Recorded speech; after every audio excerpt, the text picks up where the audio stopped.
So Mining Weekly Online is talking to Stephen Miller, the CEO of Waterberg Coal. Can you tell us about your project? The power generation of South Africa is still going to be in excess of 90% coal-fired. It's a function of where do Eskom get cheap, reliable, sustainable coal resources. The Waterberg will produce that. We have a 100-year proven mine life based on export quality coal going to Eskom. We've been well supported by the international capital markets. Which power station are you going to feed? Our product will in fact is earmarked for the Majuba power station in Mpumalanga.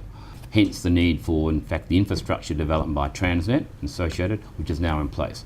But Eskom's need is in fact, and I think they've recognised, the future of the Waterberg is indeed supporting the power stations in Mpumalanga.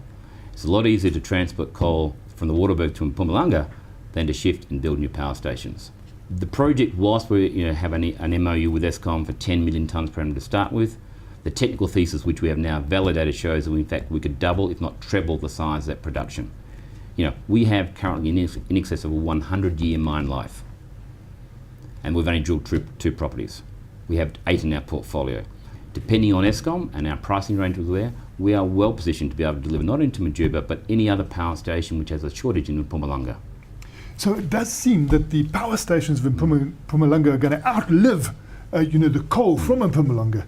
So that's where you can come in. Absolutely. I think it's well documented that the coal resources in Mpumalanga are ageing, they're getting deeper and therefore more expensive. Having a world-class open cast operation of sustainability well positions us to deliver cheap, reliable coal for a very long period of time to Eskom. Our coal project is virtually identical to Grootegeluk. Our coal seam is 100 metres in depth. At the end of the day, we're taking topsoil off from 30 metres, and we basically have 100 metres of coal right through. So we won't do operation deep down. We'll do open cast operations, strip mining, which is cost efficient.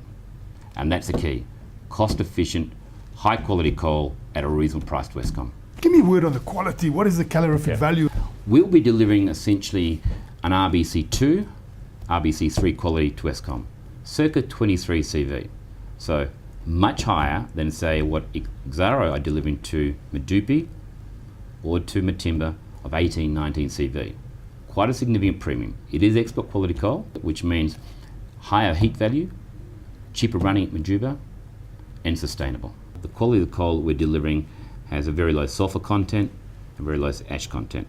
Are our power stations in Mpumalanga able to deal with this higher quality coal? As part of the feasibility and technical work we've been doing with Eskom over the last 18 months, they've seen all the technical aspects and the reports from our project.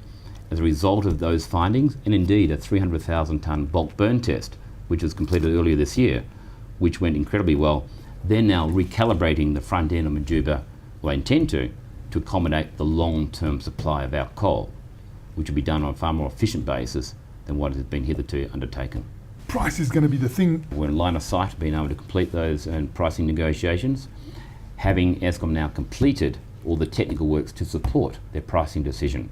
Entering into a take or pay agreement with Eskom, that's clearly what the markets are banking on. In conjunction with the Lephalale Council, we're putting in place various schemes to assist not only in local production, local employment, but various skills training.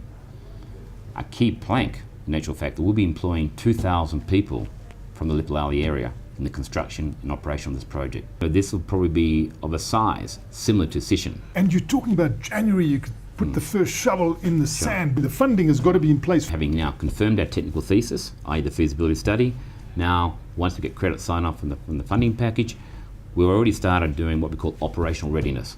What's that? Identifying all those issues, all the licenses, all the approvals that would be put in place prior to that development. So we are well advanced in that process. Very focused on delivery of the project so we can turn soil in February of 2015. That was Mining Weekly Online talking to Stephen Miller, the CEO of Waterberg Coal, which is planning to build a big mine in the Waterberg and supply Eskom's needs in Mpumalanga.